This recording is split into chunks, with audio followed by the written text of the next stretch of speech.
Ahoy, Captain Donna, Hearthstone Naxxramas, talking about the neutral cards class synergy. Today is going to be a big one. Doing Loatheb today, the heal bot. This is a card that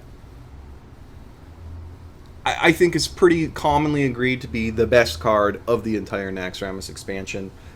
It's a card that I've heard people say belongs in every single deck, or if not every deck, certainly every control deck and every mid-range deck. It's a 5-drop, it's 5/5, and it's got this battle cry that your enemy spells cost 5 more next turn. Talk about the body first. 5/5's not too bad for a 5-drop, right? There's a lot of 5-drops that are 5/4, or some combination of 10 stats like Druid of the Claw. It was a powerful 5-drop. It's 4/6 or 4/4. This is 5/5, so it's the same number stats, but spread a little differently. So it has good stats for the drop, but I mean, what everybody's really excited about is First Mate Mortimer. Oh man, right on cue, buddy. Okay. What everybody's really excited about with this card is the battle cry, right? Because your enemy spells, not your spells, enemy spells cost 5 more next turn. And it's a battle cry, which means that your opponent can't do anything about it at all. You can't silence it, you can't prevent it from happening. The only way your opponent could stop you from playing Loatheb is if they got you to discard it in a mill deck, right? So making the enemy spells cost 5 more is huge, right? Your Leroy combo gone because Cold Blood costs too much, Shadow Step costs too much. Rockbiter Weapon for Shamans, that's costing 6 mana, so you can't combo it with Leroy, can't combo with Alakir. Force of Nature, Savage Roar combos for Druid, very popular combo, can't do that because it costs too much. Even Innervate costs 5 mana, right? That's great. A lot of annoying stuff. Priest, Divine Spirit, and Holy or Inner Fire stuff. Mortimer, I can't use this mouse if you whack it out of the way here. You can't do anything with that. There's a ton of stuff that's super rogues. Sap costing 5. There's a ton of stuff that this really screws up for that turn. And the impact of this card isn't just that one turn that it stops you from being one shot by their one shot combo. It can screw up a lot of other things. Like maybe they'd planned on sapping or flame strike or something to take the board back and then put a board presence of their own down. This card can totally screw it up and swings it back your way because it gives you board control. Loatheb is a super powerful card when you have board control and you drop it because it pretty much is going to guarantee that you'll still have board control next turn. So it gives you kind of 2 turns of board versus 1 of their turns where they can't do hardly anything or anything suboptimally. I personally think it is the best card. Sorry, buddy. I think it is the best card in the expansion. I don't think it's as crazy as people are making it out to be because you can still just use minions, right? Warriors can still kill you because of Warsong Commander and stuff. But it's very powerful. It's very powerful. Let's go ahead and look at the classes. And when we're looking at the classes, I'm not talking about if the card's good or bad in general. It's a very good card in general. But we're going to see if it can become even better with synergy with the particular class cards. Let's take a look at Druid. It's not a bad thing to ramp out. The advantage to ramping things out with Innervate, with Wild Growth, is that it widens the gap that you have between where you're at and where your opponent's at. So usually you like to ramp out really powerful drops like a Yeti on turn 1 with the coin, or Druid of the Claw is a popular thing to ramp out too, because that's a really good card in general. If you can get that out early, it just makes it even better. Loatheb, I think, is kind of like that. A 5/5 body is pretty solid to come out on turn 3, and the 5 mana on the spells, if you ramp this out earlier than turn 5, they can't cast the spells at all. It's not just being able to cast 1 and having that take the whole tempo, but you may push things totally off their mana capabilities of passing. So it's a good card for, I think, widening the gap beyond that. That's pretty solid. With Mark of the Wild, I mean, it's not a big fat minion, but it's a pretty decent sized minion. The body's pretty good, so bringing it up to the 7/7, doing whatever with Mark of Nature, pretty decent. The higher, 5 health is pretty chunky. It survives a Flame Strike, survives all the sweeps in the game, so you're thinking, I could, it's a good setup for a Savage Roar Force of Nature combo, because you could play that. It's pretty much, on your turn 8, right? That's pretty much going to guarantee that they're not going to be able to do much removal with spells on their turn, and then you roll it into Savage Roar. So, your turn 9 combo, Force of Nature, Savage Roar. But now you have a 5/5 minion that also benefits. It's an extra 7 damage, changes it from doing 14 to doing 21. It's pretty baller.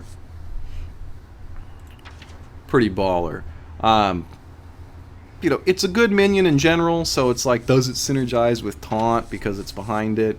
Putting it behind a Taunt. I mean, I guess as much as any other minion would. The stats alone on it aren't crazy. It's just a 5/5, which is good, but it's nothing game-changing. And, Poison Seeds, the ability on it is a battle cry, right? So if you drop Loatheb, you get some value out of it, you kill something else. It's like a 5/1 or something, and you go into the Poison Seeds combo, or Poison Seeds cards for playing against a rogue or a mage or something. Not the end of the world. You're not losing, like a lot of cards, if they have a persistent magic effect, or then you lose that. But here you don't really lose anything, since you got the value of it when you summoned it. So I think its strength in Druid is being able to ramp it out. Druid plays a lot of, essentially every Druid deck is a mid-range deck. I mean, the 3 Druid decks that are kind of around are all mid-range Druid decks. They just change out 4 or 5 cards. I think it definitely has a home in Druid. Hunter, there's no beast synergy, but Hunter is a class that likes to get control of the board and not really let go, and make their opponent pay life to remove the threats that they have. And so I think Loatheb kind of fits well within there as well. It can protect a lot of the minions that you want protected. You put it out on turn 5, drop the High Mane. On turn 6, it's pretty good. You drop Thunder Rhino, and then drop that the next turn, or on a turn 10 combo or something. I mean, that could be pretty decent too. In Hunter, there's nothing that it really syncs up with, because it's not a beast, right? And it doesn't add spell damage, and it doesn't have stealth or taunt to protect any of these things. It's a good thing for misdirect, right? Because it can, with 5 health, it can probably take a hit and survive. There was some kind of wild bird outside, but it was actually a child, so those things can be... What? I think it is a wild bird. I don't know. Who knows what's going to happen? So it's kind of neutral in Hunter. I think it syncs with their playstyle a little bit, because it protects their board presence, which is pretty good, but there's not actually that much synergy. It's a good thing to pull for tracking, right? Because if you're setting up to kill them and you want to have essentially a buffer term where they can't do much, then it's a good thing to pull with that. But yeah, it's a good fat minion, but it's not a beast. That said, I still think it could be in Hunter decks, and there is a very popular Hunter deck right now that is very strong in the current meta that runs Loatheb, and I'm not surprised, despite it not actually syncing up with the class cards that much at all. Mage is an extreme class, right? Because, well, okay, on the offensive side, when you have Loatheb and you're playing him, Mage already has a lot of control, and so Loatheb is one more thing to do that. You could delay another turn. You think about Freeze Mage, right? Freeze Mage is built on delaying your opponent as much as possible from doing the things that they want to do. If they're, usually from killing you with minions. So you have all this control, right?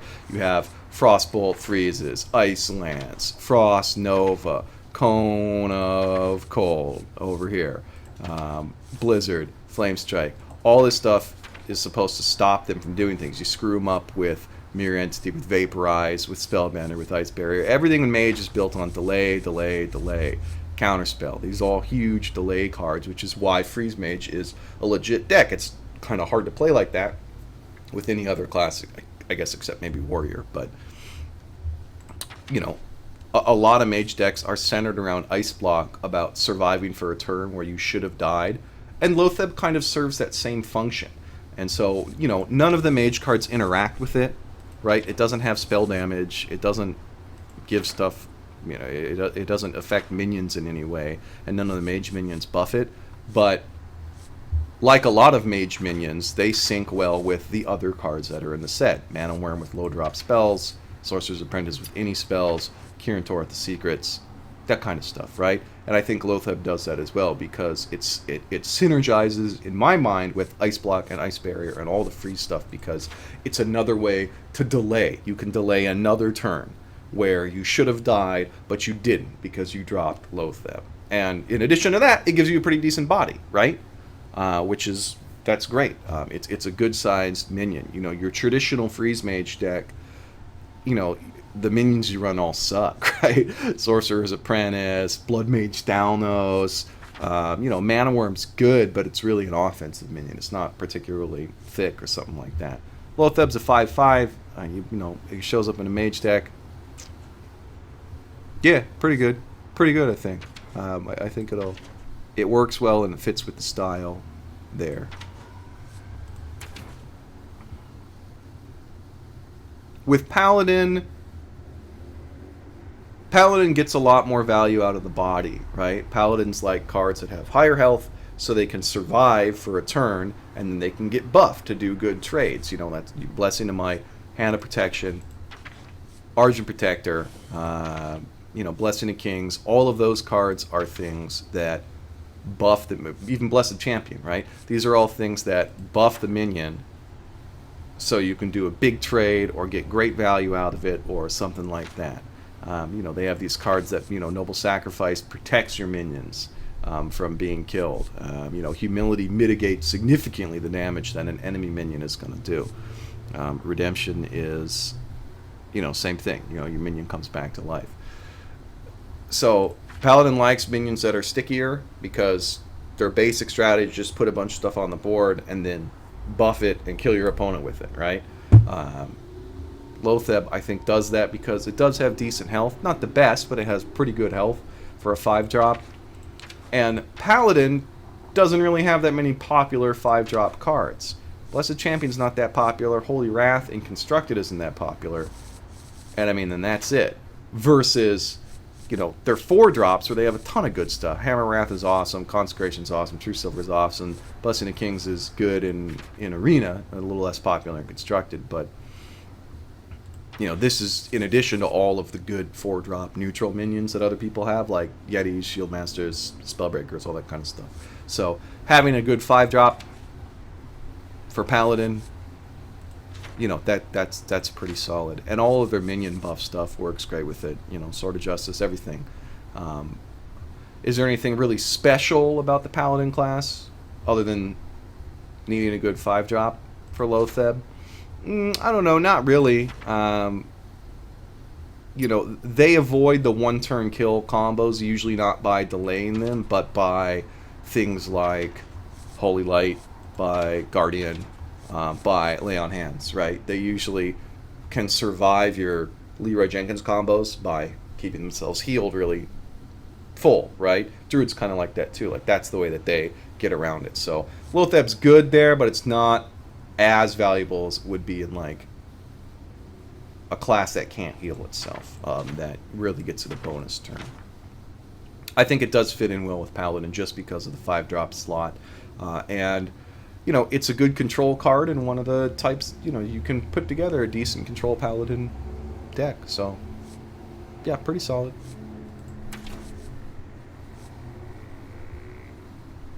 Priest has some good stuff with it too. You know, it's starting off with the 5/5 body, and knowing that it's going to be difficult to remove if they don't have any minions down because the spells are going to cost so much on turn 5, turn 6. that I think that fits in well with Divine Spirit Inner Fire decks. Decks that play with that combo, because the card that they used to do that with a lot was Stranglethorn Tiger, right? That was your priest 1-turn kill, because a 5 health stealth minion is very difficult to remove. Well, Loatheb's pretty hard to remove too, because he's 5 health, and if it's an empty board, the removal costs, maybe even a prohibitive amount of mana. So I think it's good there. 5 health, the high health is good. Circle Healing, the priest hero ability, those things are great. You want higher health minions for that stuff. It survives a Soul Priest sweep with Circle Healing. It can live through that. That's pretty powerful.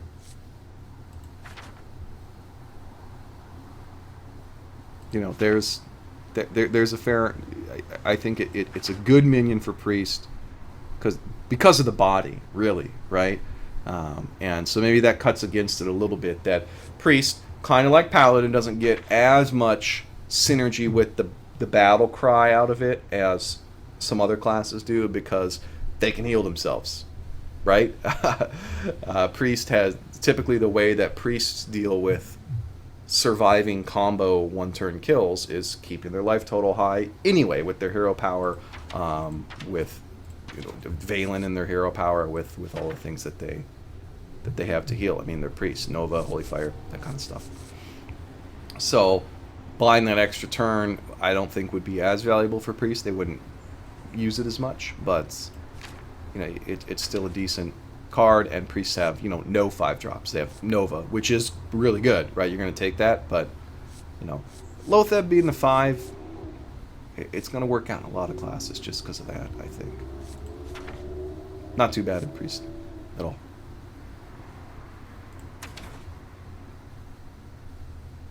Rogue's pretty interesting.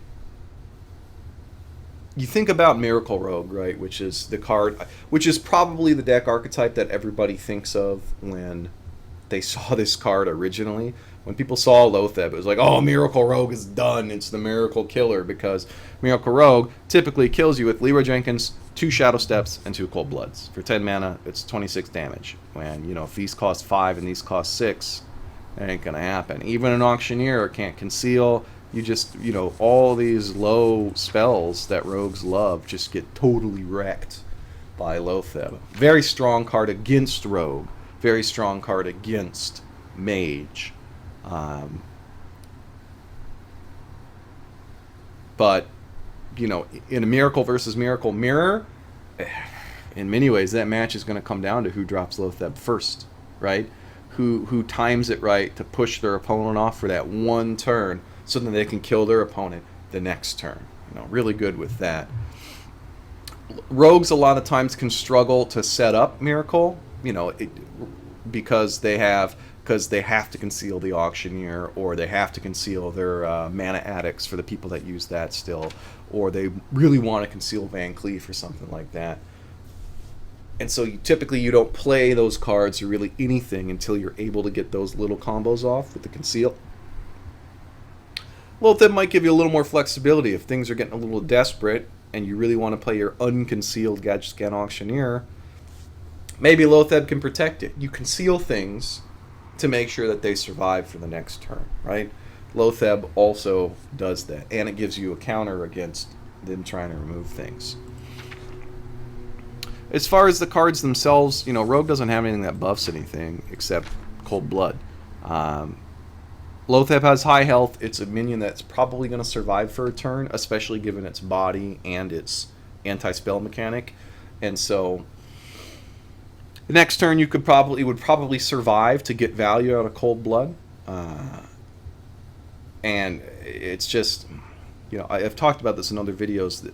The misnomer, it wouldn't be a misnomer because I'm not naming anything correctly, but there's a little bit of a false sense of value there, because Cold Blood you're usually going to use on minions as part of a lethal damage combo on your opponent, or on something to get a very favorable trade where your first minion doesn't die, which is why it's popular in Argent Squires. With Loatheb, talking about 9/5, you could bring down a giant or Ragnaros. That's pretty big, right?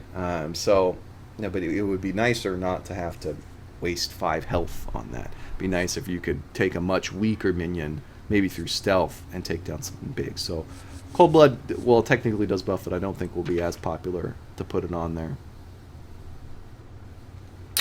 You know, Miracle Rogues, Backspace Rogues, that kind of stuff, they struggle with boards. They only put out minions that are really kind of efficient, that do something, like the SI7 Agent, kind of Defias Ringleader sometimes. Minions that have an immediate effect on the board, and Loatheb definitely does. I could even see a combo with returning it to buy it again, right? All of a sudden, your Brewmaster combo with the Ambusher, getting Loatheb back is pretty powerful because you really want that battle cry. Kidnapper, which I still don't know why anybody would ever use this card, but returning Loatheb to your hand is pretty good. Vanish, same way. Getting that battle cry back is very powerful because it's one of the most powerful battle cries in the entire game, if not the most powerful battle cry. So I can definitely see it in Miracle. It gives you just a little more stretch if you can't quite get your conceal off, and you really need to try something or you're going to lose the game. In the mirror, it's pretty strong. So, yeah, but, on the other side, it totally demolishes Miracle for a turn, too. So, yeah, it's okay. It's okay in Rogue. I like returning it to your hand. It's pretty solid. Shaman is a class that is similar to Paladin in that it puts out a ton of minions, and then the ones that survive, you try to get value out of it. With your, being able to heal it there, hitting things that are not as dangerous anymore because of Earth Shock, Frost Shock, mopping up after Fork Lightning, throwing Rock Biter on it so it'll be able to attack, all that kind of stuff. There is not synergy, as people may think there is, with Reincarnate and Ancestral Spirit. Those are cards that are becoming much more popular in Shaman since Reincarnate showed up. But these do not trigger battle cries. They don't trigger the battle cries, so they don't really do anything for Loatheb except bring out a 5/5. But because it's bigger, it's got 5 attack. Wind Fury is decent on it. Throwing it on there with Wind Fury or the Wind Speaker themselves. Your Flame Tongue, your Bloodlust, those are cards that benefit from just having minions on the board, and because it's 5 health, yeah, it'll probably still survive to get value out of those things. Be a great card to pull with Farsight. Granted, you can't really bank on that, but geez, having this thing for a 2-drop at any time in the game, yeah, that'd be pretty beastly, pretty beastly. Shaman struggles with Hunter a lot. Hunter's really popular right now because of, and Paladin does to the same extent because of Unleash the Hounds, right? And because of Explosive Trap, because they have a lot of totems are 0/2 minions, right? And each one of those is going to spawn a 1/1, or it's going to be blown up by Explosive Trap. So you get these buzzard Unleash the Hound combos against Shaman that are like, what? Is it a dog? I think a dog is being killed outside. I don't know what is going on with like Dr. Doolittle outside my apartment today, but whatever. So, Shamans always have had a weakness against Hunter, and they're kind of really weak right now in the meta. They might be the weakest class right now because Hunter's good, and this card really helps with that. You can have kind of a bigger board. If you're setting up with a 3/4 board minion, a 3 or 4 minion board, and you're hoping to, do your Flame Tongue with your Wind Fury or Bloodlust or something in Arena afterwards, or pop the Doomhammer out with a Rock Biter for lethal. If you're like one turn away from setting up, but an Unleash the Hounds will just wreck you that turn, then yeah, Loatheb helps a lot with that. That's the value of the card, is you can buffer kind of one turn, because with Unleash the Hounds costing 8, that's a lot. Mortimer, are you gonna unleash yourself here onto the floor? Okay, he doesn't know what he's doing. That's okay. So I like it in Shaman. it's not quite as exciting as people may have thought with Ancestral Spirit Reincarnate, but, what can you do? Warlock, stunned that it's not a demon, right? So you can't Sacrificial Pact it. It's terrible. What if you could get 5 health back? That would be amazing, right? Maybe someday. Someday. With Warlock, Warlock is a class similar to Rogue in that they don't have really anything that buffs anything, except demons, right? And it's not a demon, so you don't get any of the cool demon synergies. It's a stickier card because of the 5 health, so power overwhelming, you have to put that on a target that can attack, right? You're never going to put that on something that you just summon that doesn't have charge. So, yeah, 5 health plus the spell thing will definitely make it where it's probably going to survive. It's probably going to be a valid target for power overwhelming, depending on what you do. So, gives you a little more, one more option there if you need to use that for whatever reason. It's got great stats for a Void Terror, but I don't know if I would really suck up a 5/5 minion with Void Terror. But, if you've killed something with it, it's a 5/2 or a 5/1. That's super legit, especially if you're playing against the Mage. Void Terror is a nice card because when you have minions that have pretty much no value left in them at all, and they're going to get killed kind of for free from a hero power or the cleave off of a swipe or something like that, then Void Terror can really bring a lot of value out of that minion still by putting it into the Void Terror minion, until Void Terror gets silenced or whatever. But, so it's definitely something to think about with that card as well. 5 health, decent Shadow Flame. That's a pretty solid power for a board sweep, so it's good with that card. It survives Hellfire. That's pretty good. Having it come out with a Summoning Portal is really strong, right? You could be bringing out a Summoning Portal and this on turn, well, I guess turn 7, but having the Portal stick and having Loatheb come out, anytime you get Loatheb for cheaper mana is I think can be a pretty big deal. If you were with Jaraxxus in control locks that play that with Jaraxxus, they're bringing their health down pretty dangerously low, and Jaraxxus is a card that is hard to nail because how low is too low. Ideally, you want to bring your health to 1 to get the maximum effect out of his 15 heal, but, do you really want to go to 1 life? And Jaraxxus takes your whole turn, so it can be a hard card to really nail when you're going to get it. Loatheb gives you kind of another turn to set up for a Jaraxxus play, right? Because what you don't want to do, ideally, you don't want to have any minions on your opponent's board when you pop Jaraxxus, just in case they're able to kill you. You want Jaraxxus on a clear board because he takes your whole turn. You want to give your opponent no way to kill you. And so Loatheb that played the turn before Jaraxxus can be decent because you're going to be dropping Jaraxxus, then with Loatheb up there plus Jaraxxus' weapon, that's probably going to be enough to mop up whatever's left on the board. So a lot of the things I mentioned are popular in control lock, and so I'm not surprised that it's in control lock. Warlock's only 5-drop is a Doom Guard, which is an outstanding 5-drop, but it's not really that popular in control because you don't want to discard very much in control. And so most of the other control cards, though, Loatheb works well. I think it has good synergy with these other cards in the style that they're played within control. In Zoo, Zoo's a little tougher. A lot of games with Zoo lose 1 turn away from lethal. I would say of all the Zoo games I've played, probably 80% of them or more that lose, I'm 1 turn away from winning, right? And so maybe if I would have had Loatheb, I could have won. I could have pushed that turn off because I could have stopped whatever it is that they're trying to do. With Zoo, it's kind of a 50-50 because it's expensive. It's a big drop for Zoo. You want to spend your 5-drop on the Doom Guard because of the charge and because of the health on it.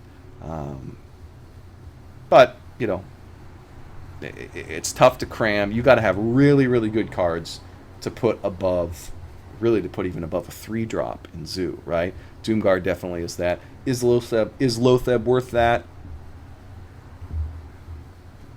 Might be. Might be. Warrior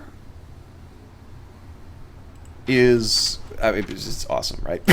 It's awesome. Warrior, this card is killer in Control Warrior because it's control. It's the same reason why it's so good in Freeze Mage, because Control Warrior is an archetype of deck that is based upon delaying the game as long as possible. It's probably the slowest deck in the entire game because a lot of times Control doesn't even run with any bursts. They just, with Executes, Whirlwinds, all the weapons, the Fiery War Axe, all these cards to clear with Cleave, getting the armor through to Armor Smith, your shield blocks, slams, more weapons, mid-range guys, more weapons, Brawl, Gorehowl. Control Warrior likes to delay things as long as possible so they can start dropping their huge threats. Like Grommash, okay, but the neutral cards that you usually run with. So Loatheb is great in there because it's another card that delays things, right? For another turn. It can prevent, and warriors heal every round, right? They get 2 health every round, especially later in the game. So being able to push off that one turn that you're vulnerable to Miracle Rogue Leroy combo, or that one turn where a Druid can Savage Roar you down. Being able to push that off for one turn is very powerful. Not a ton of 5-drops in Warrior, they just have the 2. The Reaper's not super popular, especially with Death's Bite being in the game now. So it's a good 5-drop for Warrior. It fits really well in the slot. I think it syncs well really with Control Warrior. And the 5 health does as well, in addition to the battle cry I'm talking about. The 5 health is great too because, Warrior likes to damage things, and it likes cards that can take damage on its side. Your Inner Rage, taking a tick, a Whirlwind. It allows you to draw off a Battle Rage. It allows you to buff it with Rampage. It allows you to fuel more armor into Armor Smith. It allows you to slam if you really need the card draw. It allows you to Taskmaster and still be able to trade and maybe survive. And everything that gets damaged rolls into the Frothing Berserker. So it's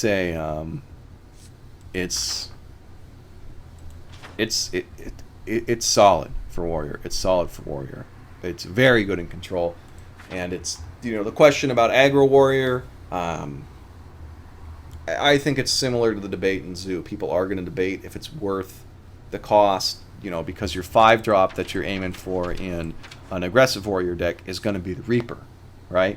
It ain't going to be Brawl. It's going to be Arcanite Reaper, because that's usually going to put you in a position to kill your opponent in the next 2 turns because of the 5 attack. So is it worth it to kind of push things off for one more turn? I don't know. It's a strong card for Warrior. It's a strong card for every class, but I think it syncs up well with a lot of the classes that like Warrior that are better for Control. And so in summary, that's my big thing with this card, is that this is a card that it's a neutral minion, and it doesn't, it's good for classes that can buff things because of the higher health, and it's good for classes that their cards already are synergizing to make the style of a Control deck be even stronger. So that's why I think the classes that it syncs the best with are going to be Warrior, especially Control Warrior, Mage for Freeze Mage, and Warlock, right? Those are going to be all really the Control version of those decks. It's definitely going to be in them because it's a good way to delay things for another turn. Probably next down is going to be, Druid because of the buffs, Paladin because of the buffs, Shaman because of the buffs, and these are classes that like to set up for their 1-turn kills, and it can buy one more turn to do that. Druid has the ramp stuff. Those 3 are probably next. Beneath that, I'd probably put Priest and Rogue. You know, Rogue needs to set up for their kills as well. This usually pushes things off, and it can save their bacon because they're a class that can't heal, so it can save them from being comboed one more turn.